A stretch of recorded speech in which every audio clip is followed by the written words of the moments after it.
এদেশের যুবশ্রেণীকে যেভাবে ইউটিলাইজ করার দরকার ছিল, যেভাবে ইম্পাওয়ার্ড করার দরকার ছিল, তাদের মধ্যে চাকরি পাচ্ছে না 40 লাখ বেকার বাংলাদেশে এখন পর্যন্ত আছে, যাদেরকে পিওর আনএমপ্লয়েড বলা হয়। অনার্স মাস্টার্স পাশের পরে তারা চাকরি পাচ্ছে না, 40 লাখ বেকার রাইট নাও।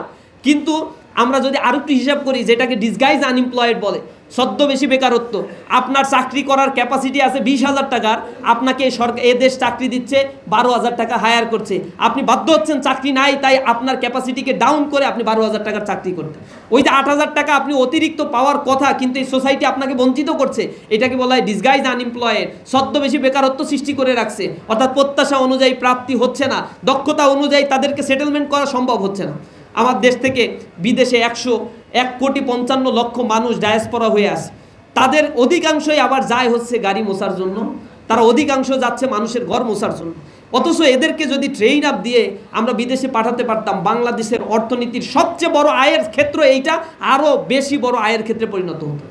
আমাদের দেশে যদি রেমিটেন্স বন্ধ হয়ে যায়, আমাদের দেশে দুর্ভিক্ষ শুরু হয়ে যাবে 1 বছরের ব্যবধান।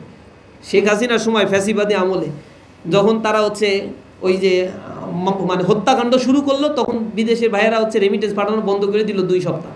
2 সপ্তাহে দেশের যে অবস্থা, হাত পা ধরে বলছে আপনারা দয়া করে রেমিটেন্সটা পাঠান, আমরা দেখতেছি দেশে শান্তি অবস্থা বিরাজ করবে।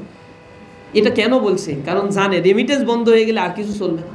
$40 বিলিয়ন আমাদের দেশে প্রতি বছর রেমিটেন্স আছে, এখন আবার বেড়ে গেছে, এটা আরও আসবে। এই $40 বিলিয়ন একেবারে শুধু পিওর আয় এই দেশে আয় হয়। আর বাংলাদেশে আয়ের সবচেয়ে বড় আর একটা খাত হচ্ছে RMG sector, remittance garment sector. $22-23 billion এখান থেকে আয় হয়, কিন্তু তার মধ্যে অধিকাংশ হচ্ছে ফাঁকিটা হচ্ছে আমার দেশের মেশিনারি উৎপাদন হয় না, নিট ওয়্যার, ওভেন বা হচ্ছে কটন যেগুলো প্রয়োজন হয়, ডাইংয়ের জন্য যা প্রয়োজন হয়, এগুলো সব প্রোডাকশন হয় বাইরে। তো সব বাইরে থেকে আমাকে কিনে নিয়ে আসতে হয়, মেশিনারি কিনে নিয়ে আসতে হয়, শুধু বাংলাদেশে বসে এখানে একটু প্রসেসিং হয়, প্রসেসিং হওয়ার পরে আবার বিদেশে চলে যায় এটা বিক্রি করার জন্য, ইউরোপীয় ইউনিয়নভুক্ত দেশগুলো বা আমেরিকা আমার এখানে বিক্রি করতে হয়। তার মানে প্লাস মাইনাস করে আমি বিক্রি করি $20-22 বিলিয়ন, আর আমি কাঁচামাল র মেটেরিয়ালস কিনি $18 বিলিয়ন দিয়ে, প্লাস মাইনাস করলে $3 থেকে $4 বিলিয়ন আমার দেশে আসলে থাকে।